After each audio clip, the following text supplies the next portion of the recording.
बड़ों को प्रणाम, छोटों को प्यार और बराबर वालों से नमस्कार। मैं रजत पांडे आज अपने चैनल इंटरव्यू विद रजत पांडे के एक और वीडियो में आप सभी लोगों के सम्मुख उपस्थित। और मित्रों, आज मैं आपको सूचित करना चाहूँगा कि आज इंटरव्यू होने वाला है जेपी पब्लिक स्कूल बाबूगंज के प्रिंसिपल मैथ टीचर श्रीमान अरुणेश त्रिपाठी जी का, जिनका जन्मदिन आगामी 10 दिसंबर को है। तो उसके पूर्व ही मैंने सोचा कि उनके जीवन से जुड़े हुए जो महत्वपूर्ण तथ्य हैं तथा उनके संघर्ष की कहानी, आइए चलते हैं उनके जुबानी सुनने। तो मित्रों, आपसे मेरा यही निवेदन है कि इस वीडियो को आप लास्ट तक देखिएगा, और यदि यह आपको वीडियो पसंद आए तो इस वीडियो को लाइक करना, चैनल को सब्सक्राइब करना तथा मित्रों के साथ शेयर करना आप ना। नमस्ते सर। नमस्ते रजत जी। जी, कैसे हैं सर आप? बढ़िया, फर्स्ट क्लास। आप अपने बताइए। जी, मैं भी अच्छा हूँ सर। सर, मेरा सबसे प्रथम प्रश्न आपसे यही है, आप अपने पैतृक निवास स्थल के बारे में कुछ बताइए। पैतृक निवास, सबसे पहले तो मैं आपको इस चैनल के माध्यम से धन्यवाद देना चाहता हूँ कि आपने मेरे लिए इतना समय निकाला। जी सर। और पैतृक निवास की बात है तो पैतृक निवास मेरा पूरे निरही कंदरावा ग्राम सभा पड़ती है, ऊंचाहार रायबली, जैसा आप सभी लोग जानते हैं। और इससे पहले जो है हम लोग बाहर मेरठ में रहते थे। फिलहाल तो यही मेन निवास इस समय परमानेंट का पूरे निरही ही है। जी जी, बिल्कुल बिल्कुल। और सर, फिर मेरा आपसे अगला सवाल यही है कि अपने फैमिली आप अपने फैमिली बैकग्राउंड के बारे में कुछ बताइए सर। बिल्कुल, क्यों नहीं। फैमिली बैकग्राउंड, देखिए, अगर फैमिली की बात किया तो फैमिली बहुत बड़ी है। पिताजी लोग हमारे, क्योंकि स्कूल जो मेरा ओपन है जेपी पब्लिक स्कूल, वो मेरे बाबा जी के नाम से है। मेरे बाबा जी का नाम स्वर्गीय श्री जगदीश प्रसाद त्रिपाठी जी पंचायत सेक्रेटरी होया करते थे। तो एक उनके नाम से मैंने विद्यालय खोला। उनके 4 लड़के, 2 लड़कियां, तो इस तरीके से परिवार बहुत बड़ा है। लेकिन अगर मैं अपने माँ बाप की बात करूं तो पर्सनली मम्मी पापा हैं, मैं और मेरे 2 छोटे भाई हैं। सिस्टर नहीं है, उसकी कमी हम लोगों को खलती भी है, नहीं भी खलती है, क्योंकि इतनी बहनें मिल जाती हैं, इतनी बहनें हो जाती हैं। और विद्यालय परिवार में जो लड़कियां हैं सब बहन स्वरूप हैं। और जिस दिन रक्षाबंधन होता है, जो राखियाँ बांधती है, तो पूरा दोनों हाथ एकदम भर जाता है। तो भाई है, भाई दोनों मेरे से छोटे हैं। पिताजी हमारे मेरठ में स्पिनिंग मिल में थे, जनरेटर ऑपरेटर के पद पे थे। और माता जी हमारी घरेलू थी, ठीक है।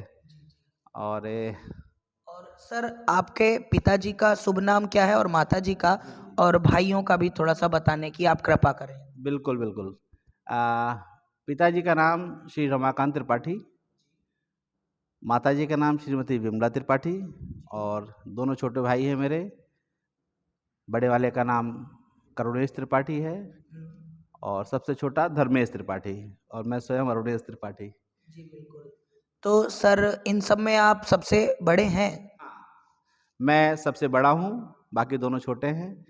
छोटों में जो बड़ा है वो पैरामेडिकल कोर्सेज वगैरह कंप्लीट कर रखा है उसने, तो अपनी छोटी सी एक प्रैक्टिस क्लिनिक उसने खोल रखा है। तो उससे अपना उसका सिस्टम ठीक ठाक चल रहा है। और उसकी वाइफ है, वो भी अपना एएनएम वगैरह का कोर्स किया, बट अभी जॉब में नहीं है, क्योंकि घर में ही इतने काम हो जाते हैं। और जो सबसे छोटा वाला है वो एयरफोर्स में है, एक्स ग्रेड से उसमें अपनी भर्ती हुई थी उसकी, तो टेक्निकल ग्रेड से है। तो उसकी भी शादी अभी लेटेस्ट हुई है लास्ट मई में। कोरोना की वजह से थोड़ा सा सूक्ष्म किया गया कार्यक्रम, जिसमें काफ़ी लोगों को आमंत्रित नहीं कर पाए। माफ़ी चाहता हूँ इस चैनल के माध्यम से, और अगर कोई मौका आएगा तो बिल्कुल सबको दोबारा से आमंत्रित करूँगा। और बाकी यही है, चल रहा है। सर, आपकी शैक्षणिक योग्यता क्या है? शैक्षणिक योग्यता, शैक्षणिक योग्यता देखिए, बीएससी जो है मेरा पीसीएम ग्रुप से है। इसके अलावा मैंने प्रोफेशनल डिग्री में बीपीएड किया है।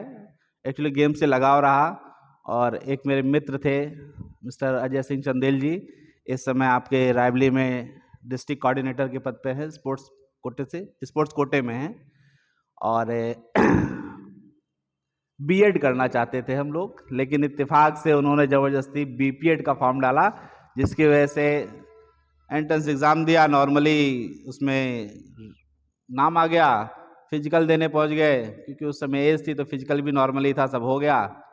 और मेरे ख्याल से 128वीं रैंक थी पूरी यूनिवर्सिटी में हम लोग की, और जो कॉलेज चाहा इसलिए कॉलेज मिल गया, बीपीएड कर लिया। हाँ, उससे पहले क्योंकि बीएससी मेरा 2021 का 2001 का है, और 2001 के बाद क्योंकि स्पिनिंग मिल में थे मेरे पिताजी, मैंने बताया आपको मेरठ में, तो वहाँ से स्पिनिंग मिल जो है वो बंद हो गई। तो वहाँ से थोड़ा सा जीवन में उतार चढ़ाव आया काफ़ी, क्योंकि उस समय मेरा खुद का पीक समय था कि मेरे फ्यूचर की बात थी, ग्रेजुएशन के बाद लड़का क्या कर सकता है। तो उस समय सिर्फ एमएससी के अलावा कोई मोटो नहीं था। तो मेरठ यूनिवर्सिटी में मैंने एमएससी फर्स्ट ईयर का एंट्रेंस दिया था, जिसमें मेरा नाम भी आया मैथ से, और मैंने एडमिशन भी लिया।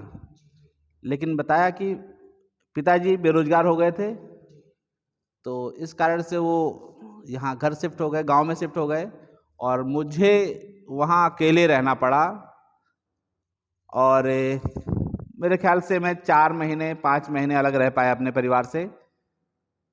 कुछ फाइनेंशियल प्रॉब्लम भी उस समय मुझको काफ़ी फेस करना पड़ा, उनका भी, बच्चों को ट्यूशन पढ़ाना, अपनी कोचिंग पढ़ना, उसके अलावा मास्टर डिग्री का भी सिलेबस था तो उसका भी प्रेशर था, और अकेले रहना आजकल तो आसान है, लेकिन उस समय कठिन इसलिए था क्योंकि मैं कभी अपने परिवार से अलग नहीं रहा था, और जो बच्चा कभी अलग नहीं रह सकता है उसको अलग रहने में बड़ी प्रॉब्लम होती है। इसको मैंने झेला है, ये मेरा खुद का अनुभव बता रहा है।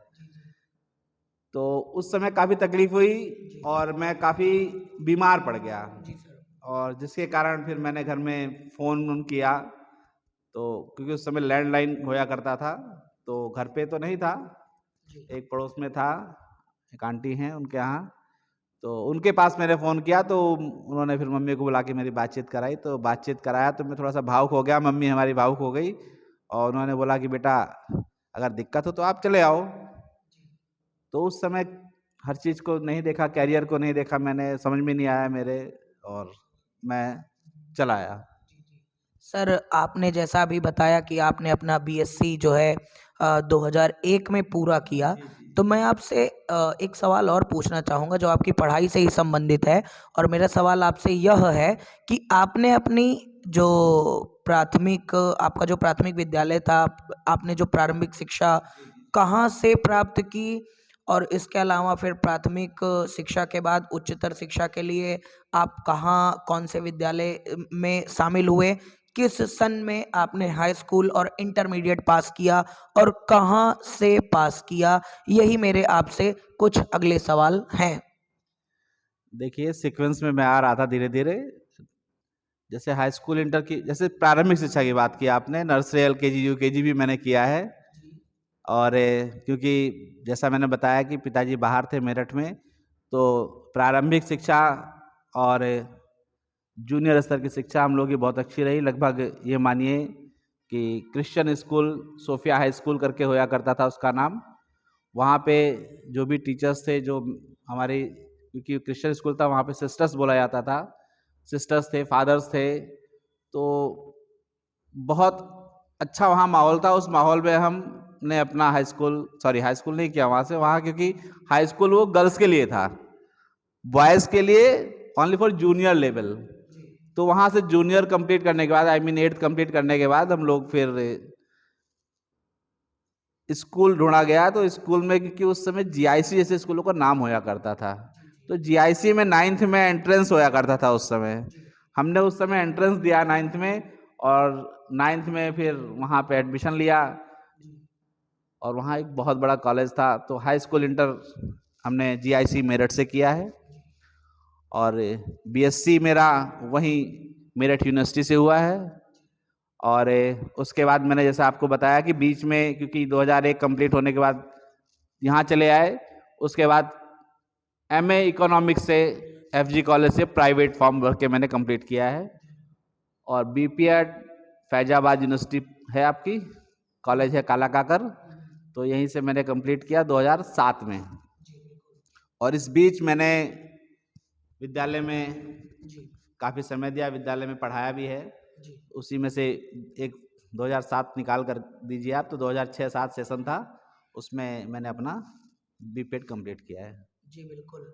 और सर जब पढ़ाई के दौरान की मैं अगर बात करूं, तो पढ़ाई के दौरान से लेकर अब तक आपके वैसे तो बहुत से प्रिय मित्र रहे हैं, लेकिन मैं आपके मुखार बिंदुओं से जानना चाहूँगा कि पढ़ाई से लेकर आज तक आपके प्रिय मित्र कौन कौन रहे जिन्होंने आपका हर सुख दुख में साथ दिया। जी सर। देखिए, मित्रता की बात की जाए तो मित्र तो बहुत सारे होते हैं। जैसे आजकल सबसे बड़ा फेसबुक है, बहुत सारे फ्रेंड्स होते हैं, बहुत सारे फॉलोअर्स होते हैं। लेकिन जैसे एक किताब होती है, तो एक किताब जो है वो 100 मित्र के बराबर है, और एक लाइब्रेरी जो है वो 1000 मित्रों के बराबर है। तो मित्रता की जहाँ बात है, तो मित्र भी रहे हैं बहुत सारे, लेकिन जो खास मित्र की बात करेंगे आप, तो जूनियर स्तर का तो नहीं याद है, एक दो यतेंद्र एक लड़का था उस समय जूनियर स्तर पे, प्राथमिक और जूनियर में। और जब हम 9th to 12th जो हमने वहाँ से किया जीआईसी से, तो वहाँ पे उस समय क्योंकि पश्चिम क्षेत्र था, तो वहाँ पे मेरे मित्र थे, एक था टेहरी गढ़वाल से अमित कठैत, अंकित शर्मा, अवधेश शर्मा, लगभग ये मान के चलिए कि और भी बहुत सारे फ्रेंड्स हैं। लोकल में जहाँ हम कॉलोनी में रहते थे, वहाँ पे नरेंद्र सिंह, सोनू, इस तरह करके हैं। लेकिन जैसे अब इसमें अभी जो जुड़े हुए हैं, मिलते हैं, अभी भी फ़ोन पे बातें होती हैं, लेकिन जो हर चौथे दिन 5वें दिन जो बातें हो सकती हैं, वो हैं 2-3 मित्र। जैसे मैंने अमित कठैत का नाम लिया, अमित शर्मा जी का, अंकित शर्मा का नाम लिया, तो इनसे अभी भी बातें हो जाती हैं। और वहाँ से उठ के आने के बाद यहाँ पे भी काफ़ी फ्रेंड बने। यहाँ पे प्रेजेंट टाइम में अगर मैं बात करूँ, तो इष्ट मित्रों में आलोक सिंह हैं हमारे, ठीक है, और गांव की साइड में हैं बादल सिंह हैं, अजय सिंह चंदेल, संजय तिवारी जी हैं, जो आपके यहाँ विश्वनाथ सिंह स्मारक अरखा में बायोलॉजी लेक्चरर हैं। बाकी इस तरीके से काफ़ी मित्र हैं, लेकिन ये जिनका मैंने नाम लिया है, अभी समझिए शोभित शुक्ला जी हैं एक, तो ये समझिए कि ये सब हर चौथे दिन 5वें दिन मुलाकात करने वाले और हालचाल लेने वाले, सुख दुख में साथ बैठने वाले, तो यही 4-6 मित्र हैं दोस्त। जी बिल्कुल। सर मेरा अगला सवाल आपसे यही है कि जैसे आपने बताया कि पढ़ाई जो है आपने बीएससी तो आपने 2001 में किया, उसके पहले हाई स्कूल इंटर आपने जो है जीआईसी से किया। तो वहाँ जीआईसी विद्यालय में पढ़ाई के दौरान के कुछ उन शरारती लम्हों को भी मैं इस चैनल के माध्यम से जो व्यूअर्स आपको देख रहे हैं, जो आपने बचपन में कुछ शरारतें की थी, जिनकी वजह से टीचर ने आपको पनिशमेंट दिया था या फिर माता पिता की बहुत ज़्यादा फटकार आपको सुननी पड़ी थी, उन शरारती लम्हों को, पलों को भी मैं इस चैनल के माध्यम से व्यूअर्स तक आप पहुंचाना चाहूँगा, वो भी आपके मुखार बिंदुओं से। देखिए, अब बहुत सारी चीज़ें होती हैं जो पर्सनल होती हैं, लेकिन आप शरारती, क्योंकि अब लगभग मेरे ख्याल से आज 8 दिसंबर है और अगले 2 दिन बाद 10 दिसंबर है, लगभग 40 वर्ष का कंप्लीट हो जाऊंगा मैं। तो पुरानी बातें हैं, लेकिन कुछ बातें होती हैं जो हमेशा याद रहती हैं। जैसे आपने टीचर्स की बात कही, तो जैसे हम लोग हमारे एक सर थे, सर का नाम याद नहीं है, वासुदेव शर्मा सर, वासुदेव शर्मा सर थे। तो उस समय मैं वहाँ पे नया नया एडमिशन लेके गया था, कॉमर्स, उस समय कॉमर्स भी चलती थी, तो हम लोगों ने मैंने कॉमर्स लिया था पहले। तो कॉमर्स लिया तो क्योंकि वो सर बहुत टाइट थे, और मैं पहले दिन ही पहुंचा और पहले दिन उन्होंने मुझे पूछ लिया, भाई कि हाँ तेरी कॉपी कहाँ है। तो मेरा फर्स्ट डे था, मुझे कुछ समझ में नहीं आया, मैं कुछ बोल नहीं पाया। मेरे बोलने से पहले उनके हाथ में हमेशा छड़ी रहती थी, 2 छड़ी उन्होंने रख दी, मैं तब भी कुछ नहीं बोल पाया और रोते रोते बैठ गया। उस समय एक मॉनिटर था, उस मॉनिटर ने बाद में बताया कि सर ये अभी नया बच्चा है, आज पहला दिन है इसका। तो उन्होंने बोला तो इसको बोलना चाहिए। चलो कोई बात नहीं। उसके बाद जो है मतलब कॉमर्स में मुझे इतना इंटरेस्ट आया कि लास्ट फाइनल ईयर तक में जब फाइनल रिजल्ट आया उसमें तो 85% नंबर उस सब्जेक्ट में मेरा था। वो देख करके मेरे सर भी बहुत खुश हुए और अपना आशीर्वाद उन्होंने बना के रखा था। और बहुत सारे शरारती अब शरारत में कौन सी शरारत बताऊं, बहुत सारी शरारतें की हम लोगों ने। जैसे हर बच्चे के दिमाग में फिल्मी स्टाइल होती है कि जब मैं जाता हूं तो मैं हीरो हो जाता हूं इंटर कॉलेज में, है ना। तो अब बहुत सारी जैसे अभी उस समय फिल्म आई थी मोहब्बतें। जी जी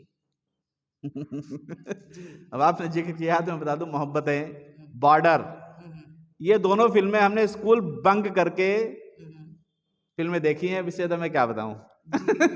बतानी नहीं चाहिए, लेकिन बच्चों को सीख है कि ठीक है बेटा आप लोग भी जो है। और दूसरी चीज, एक चीज और कहूंगा कि संगत भी थोड़ा सा सोच समझ के की जाए, क्योंकि आज की जो हमारी आदतें हैं यही आगे हमारे लिए अच्छा बुरा, हमारी सफलता असफलता का कारण बनती हैं।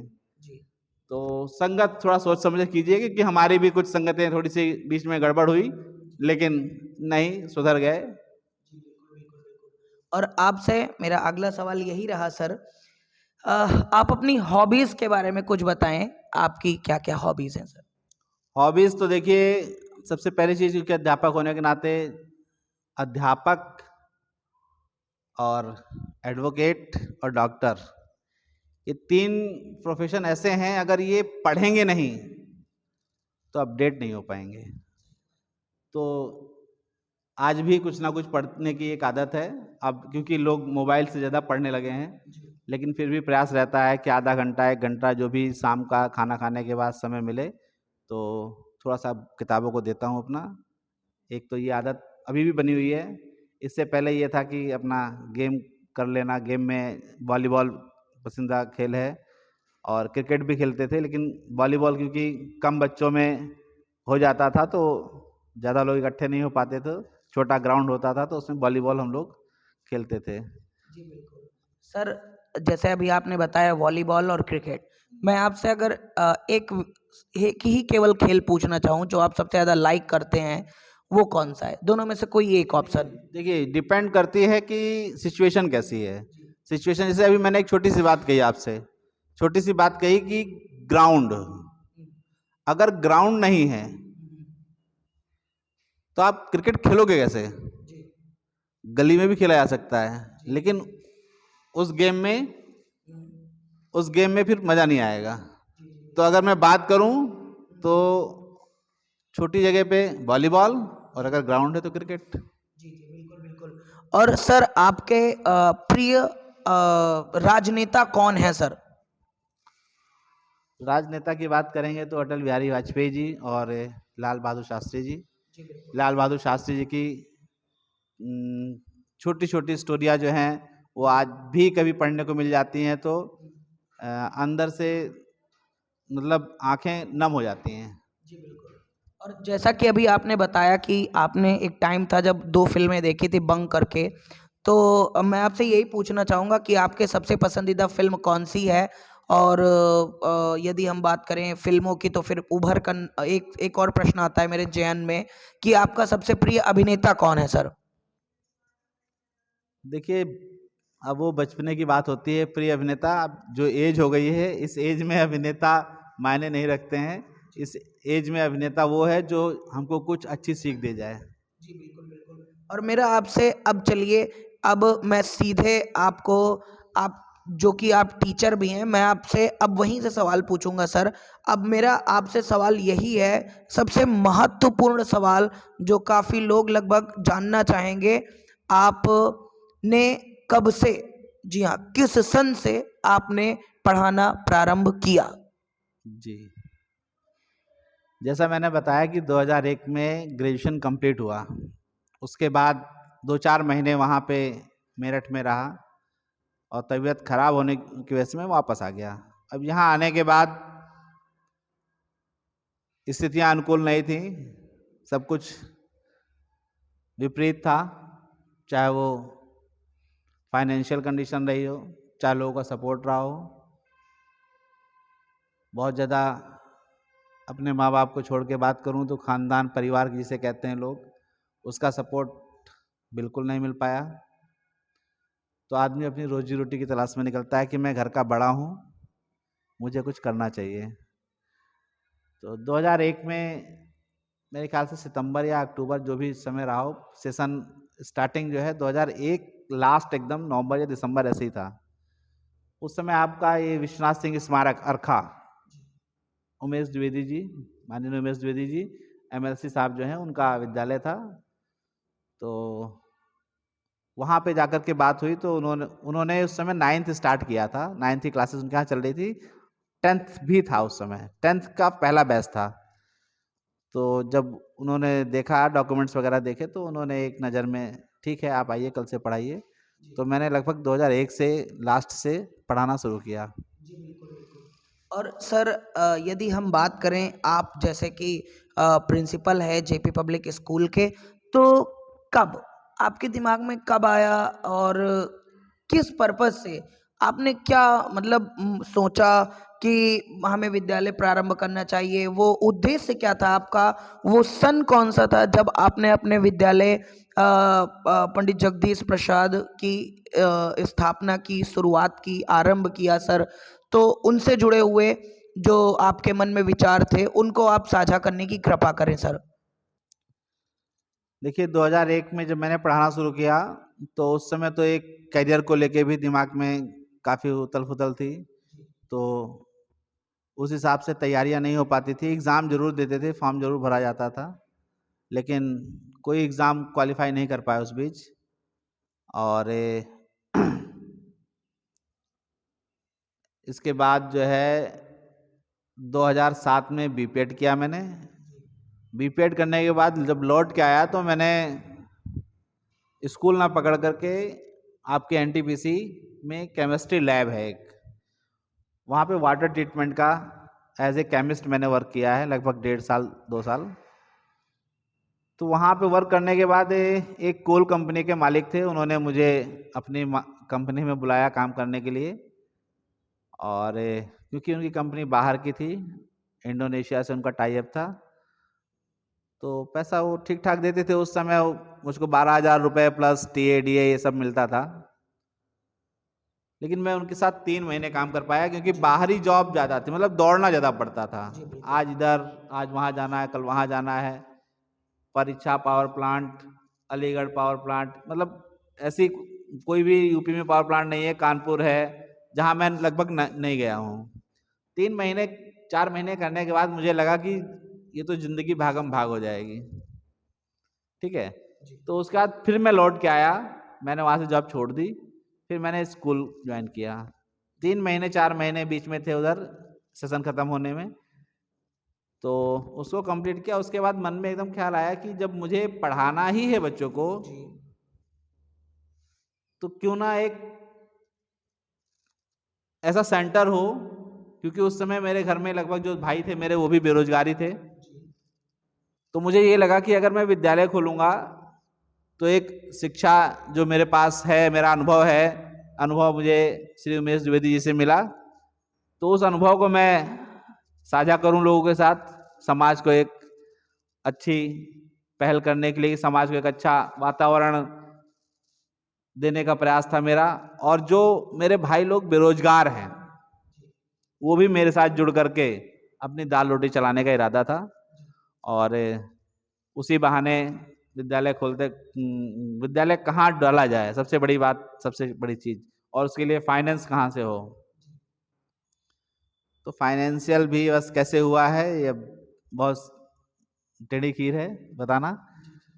लेकिन आज की डेट में भी विद्यालय की प्रोग्रेस को लेकर के मैं ना लोन लेने में डरता हूँ और ना किसी चीज़ में, विद्यालय की प्रोग्रेस चाहता हूँ। जैसा भी अब आप देख रहे हैं, काफ़ी लगभग मुझे 10 साल से ऊपर हो रहा है धीरे धीरे। एक छोटे से उससे स्टार्ट किया मैंने, 60 बच्चों से मैंने स्टार्ट किया था विद्यालय, और कोरोना से पहले लगभग 450 के आसपास स्ट्रेंथ थी मेरे पास। प्रेजेंट टाइम में 300 प्लस है। तो नेक्स्ट ईयर आने वाला और अच्छा होगा, इसमें कोई दो राय नहीं है। और शिक्षा का स्तर अपने विद्यालय में मैं नहीं बताऊंगा, इसको लोग बताएं। आप बताइए जी जी तो मेरे ख्याल से ज़्यादा अच्छा रहेगा, जी है ना। मेरा गार्जियन बताए। जी।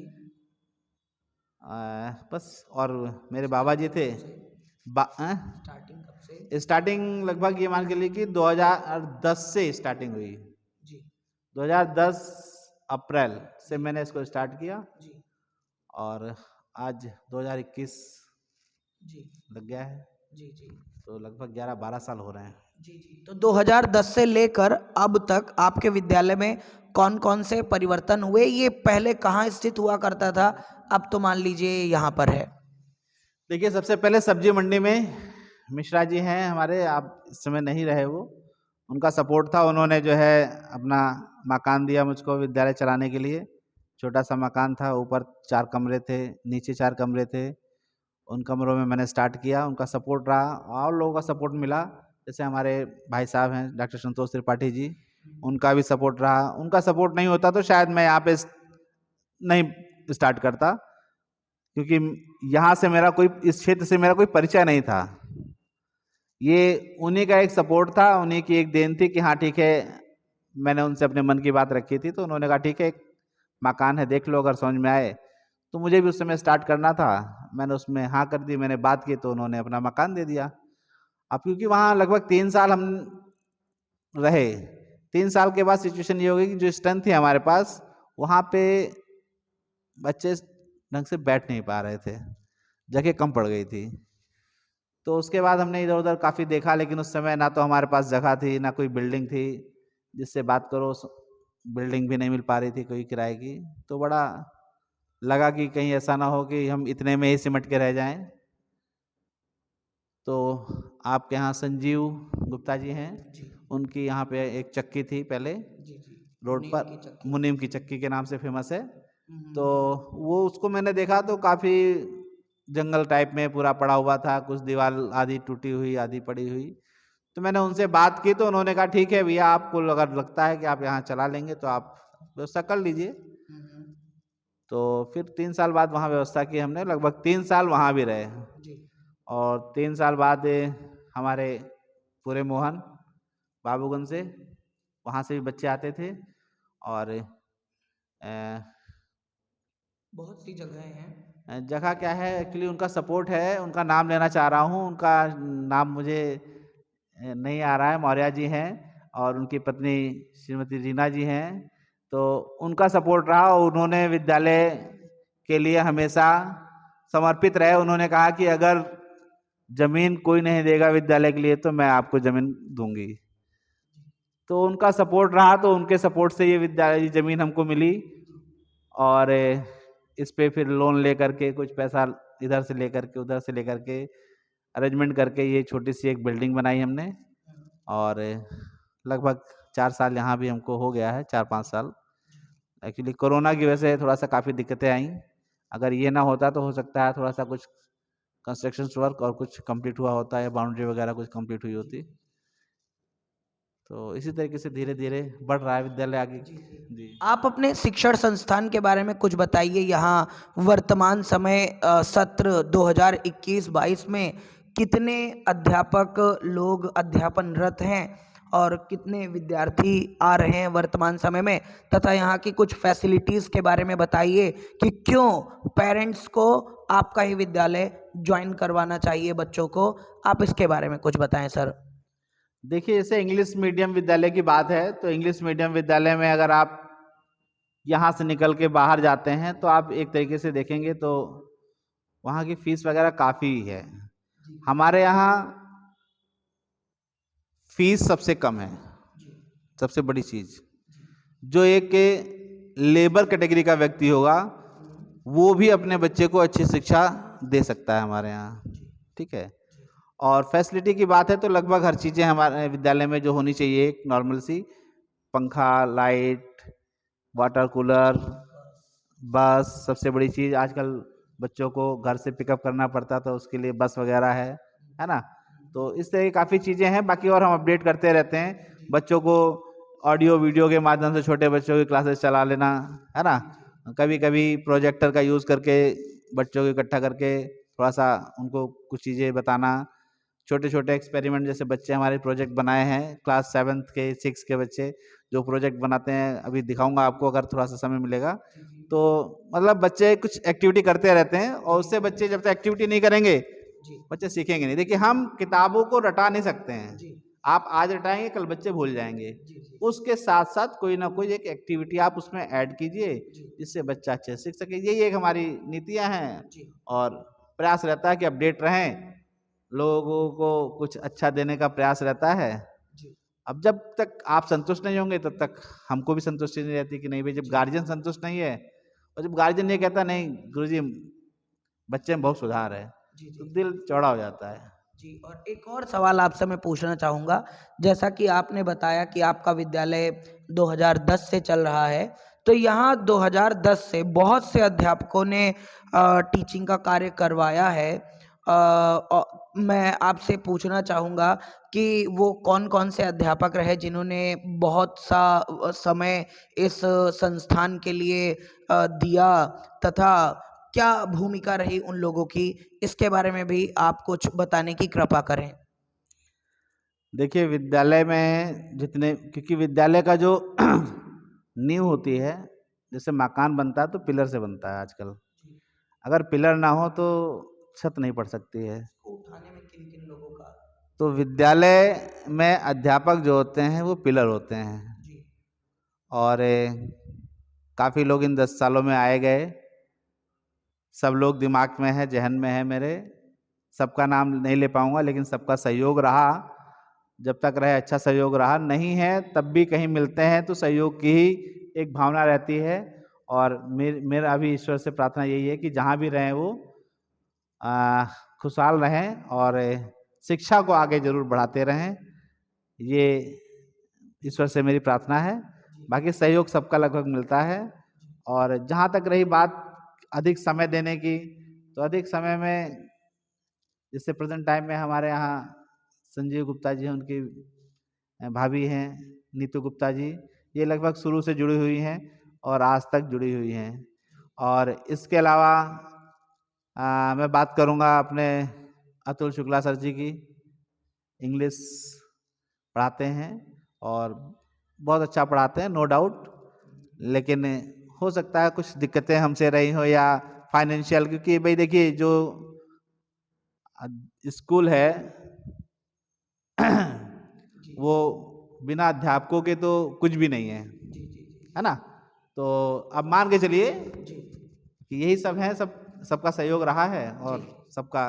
जी, और आपसे एक और सवाल मेरा रहेगा सर, आपने बहुत से विद्यार्थियों को पढ़ाया है, मान के चलिए कि, लेकिन मैं आपसे यही पूछना चाहूँगा कि आपके सबसे ज़्यादा प्रिय छात्रों में कौन-कौन रहा? आप उनके भी नाम लेने की कृपा करें। हालाँकि सभी का नाम लेना बहुत कठिन है, लेकिन फिर भी कुछ छात्र जो आपके ज़हन में आते हैं, जो बहुत ज़्यादा प्रिय रहे हैं आपके, उनका भी नाम मैं आपसे। नहीं, प्रिय और अप्रिय जैसी बात कोई बात नहीं है, क्योंकि सभी बच्चे हैं, सभी प्रिय होते हैं, लेकिन एक वो होता है, ह्यूमन नेचर है टीचर का भी, कि जो बच्चा पढ़ने में अच्छा है तो वो अध्यापक का प्रिय बन ही जाता है ना। तो इस तरह लगभग हर साल कुछ ना कुछ बच्चे टीचर्स के प्रिय होते ही हैं। और क्योंकि 2001 से मैं पढ़ा रहा हूँ इस विद्यालय को छोड़ करके, जो और मैंने अपना समय दिया है, उसमें से ही बहुत से बच्चे ऐसे हैं जो आज की डेट में डॉक्टर तक बन गए, MBBS डॉक्टर लोग बन गए हैं, और देश सेवा लोग कर रहे हैं, नेवी एयरफोर्स जैसी जगह पे जा करके, और teaching job, government teaching job भी लोग कर रहे हैं, जो मेरे पढ़ाए हुए खुद के बच्चे हैं। और जो मिलते हैं, पैर छूते हैं, खुशी होती है, फ़ोन करके हालचाल लेते हैं तो बहुत खुशी होती है। और इसके अलावा आपके जैसे इस विद्यालय की बात करूं तो बहुत से बच्चे हैं, जैसे आपटा का एक योगेंद्र यादव है, वो भी लड़का बढ़िया था पढ़ने में, वो भी एक, भैया आप जैसे प्रिय शिष्यों की बात की आपने। और इसके अलावा सुमित पाठक जी हैं, एक इधर लक्ष्मी नारायण हैं, यही सब पुराने बच्चे जो जा चुके हैं। गर्ल्स में भी इस तरह हैं, कुछ लड़कियाँ अच्छी, जैसे आप इटौरा जाएंगे तो संजय सिंह जी हैं, उनकी बिटिया हैं खुशी मिली, है ना। तो बच्चे हैं, सब मेरे प्रिय हैं, कोई बुरा मत मानना बेटा सब मेरे प्रिय हैं और मैं उनका प्रिय हूँ सर एक बहुत ही महत्वपूर्ण सवाल मेरे ज़हन में आया हुआ है, दिमाग में आ रहा है। ये पूछना चाहूँगा, बहुत से विद्यार्थी आपको अपना गुरु मानते हैं, आइडल मानते हैं, लेकिन मैं आपसे जानना चाहूँगा कि आप पर्सनली आपसे जानना चाहूँगा कि आप अपना गुरु किसे मानते हैं? देखिए, गुरु वो जो हमें अच्छी शिक्षा दे दे, और जब तक जीवन है तब तक सीखना है, चाहे वो छोटा हो चाहे वो बड़ा हो। अगर वो आपको कुछ अच्छी चीज़ सिखा ले जाए तो समझिए वो आपका गुरु है ना। लेकिन अब गुरु की बात करेंगे तो जैसे प्रेरणा सूत्र तो जैसे स्वामी विवेकानंद जी हैं, लेकिन अभी प्रेजेंट टाइम में गुरु की बात करेंगे तो गुरु के रूप में तो हमें अपने प्रधानाचार्य श्री उमेश द्विवेदी जी को ही अपना गुरु मानूंगा, और वो हमेशा मेरे गुरु रहेंगे, इसमें कोई डाउट नहीं है। जी, जी। और सर मैं आपसे आपके भविष्य के बारे में भी जानना चाहूँगा कि आपका फ्यूचर प्लान क्या है? आपने भविष्य के बारे में आपने क्या सोच रखा है सर? देखिए, फ्यूचर प्लान, क्योंकि अभी बीच में जैसे कोरोना आया, मैंने बताया ना कि मैं फाइनेंस लेने में कतराता नहीं हूँ, तो मैंने कोरोना से जस्ट पहले स्कूल बस एक 6 महीने पहले और एक जस्ट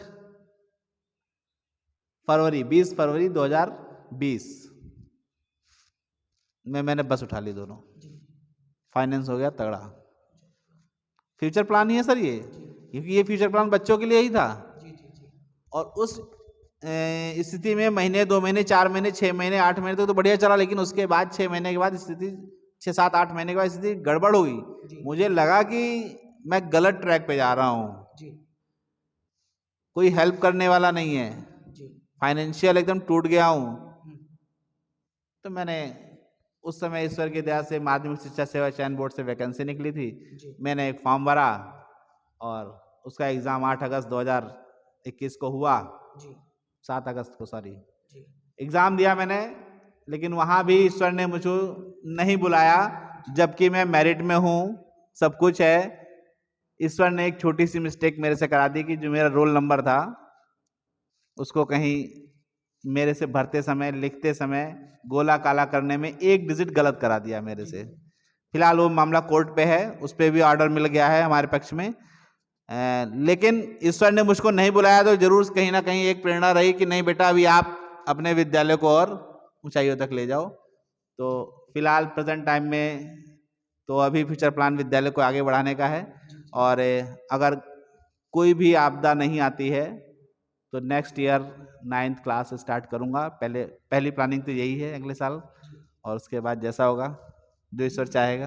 अब मेरा आपसे आज का अंतिम सवाल, इस वीडियो का अंतिम सवाल है आपसे कि जो छात्र या फिर जो भी माता पिता, अभिभावक, मित्र और आपके साथ पढ़ाने वाले अध्यापक लोग देख रहे हैं आपका यह वीडियो, उनके लिए आप क्या कहना चाहेंगे? उनके लिए आपका क्या शुभकामना संदेश है? क्या विचार है आपका उनके लिए? देखिए, सभी लोगों को सबसे पहले मेरा प्रणाम है, और दूसरी चीज संदेश सिर्फ इतना है कि बिना शिक्षा के मानव इस तरीके से है जैसे बिना नींव के घर। तो बस यही कहूँगा कि जहाँ भी रहिए लोगों को जागृत कीजिए शिक्षा के प्रति, और सबको सही रास्ता दिखाइए, जिससे कि हमारा देश, हमारे बच्चे, हमारा भविष्य आगे की ओर बढ़ सके। एक अंतिम सवाल सर, एक और सवाल मेरे दिमाग में आ गया है। सवाल आपसे ये है कि वे विद्यार्थी जो गणित विषय में कमजोर हैं, वे किस प्रकार की रणनीति अपनाएं, कितने घंटे पढ़ें, व क्या करें जिससे वे गणित में अच्छा मुकाम हासिल कर सकें? ये मेरा आज का अंतिम सवाल है। इसके बाद मैं आपसे कोई भी सवाल नहीं पूछूंगा सर। नहीं, देखिए ऐसा है ना, बच्चे हर सब्जेक्ट में कहीं ना कहीं कमजोर होते हैं, लेकिन मैथ का नाम आते ही लोगों को डर लगने लगता है। और जब किसी चीज के बारे में डर बैठ जाए तो ये सरस्वती माता है, विद्या है, ये कहती हैं कि अगर तुम हमसे 1 कदम दूर जाओगे तो मैं तुमसे 10 कदम दूर चली जाऊंगी। तो बच्चे मैथ से डरते हैं तो उसको छूते नहीं हैं। किसी भी चीज से अगर हमारा इंटरेस्ट नहीं है तो हम उसको टच नहीं करते हैं। तो सबसे बड़ी कमजोरी यही है मेरे बच्चों की या अमूमन उन बच्चों की जो बच्चे मैथ में कमजोर हैं, तो उनसे एक आग्रह करूंगा सबसे पहले कि उस किताब को अच्छे से पढ़ना सीखें। पढ़ेंगे तब बढ़ेंगे, ये मेरा मानना है। और अगर वो पहले हल्की चीजों को सीखें, छोटी छोटी चीजों को सीखें, तो उनको इंटरेस्ट आएगा। और मेरा भी मानना ये कि जैसे बच्चे अगर मैथ में कमजोर होते हैं तो मैं पहले उनको नॉर्मली वो चीज़ सिखाता हूँ जो उन्होंने सीख रखी है या उन्होंने पहले से कभी पढ़ी है। तो उससे क्या होता है कि उनके अंदर एक इंटरेस्ट आने लगता है। फिर धीरे धीरे आप सरल से कठिन की ओर बढ़िए। तो नॉर्मली चीज़ है, बहुत टफ नहीं है, बहुत मजा आता है। आपको सिर्फ फार्मूले याद होने, कॉन्सेप्ट क्लियर होगा अगर आपका, तो आपको मैथ में कुछ भी रटने की जरूरत नहीं है। मैथ तो ऐसा सब्जेक्ट है। तो भाई अगर कोई बच्चा कमजोर है, अपने आप को कमजोर मानता है, तो एक बार मेरे से संपर्क कर ले, मैं शायद कुछ समस्याओं को दूर कर सकूं। जी बिल्कुल। तो बहुत बहुत धन्यवाद सर कि आपने अपना बहुमूल्य समय मेरे इस चैनल के लिए दिया। और मित्रों, अब आज के लिए इतना ही, आपसे यह वादा करते हुए कि मैं किसी और दिन आपको मिलूंगा किसी और वीडियो में किसी और टीचर के साथ। इस वादे के साथ मैं आज के अपने इस वीडियो को विराम देना चाहूँगा। आज का यह वीडियो यहीं पे समाप्त करना चाहूँगा। लेकिन इससे पहले मैं आपसे यही कहना चाहूँगा कि यदि आपको यह वीडियो पसंद आया हो तो आप इस वीडियो को लाइक करना, इस चैनल को सब्सक्राइब करना तथा मित्रों के साथ शेयर करना ना भूलिएगा। मिलते हैं किसी और दिन, तब तक के लिए जय हिंद, जय भारत। जय हिंद, जय भारत। जी बिल्कुल, धन्यवाद।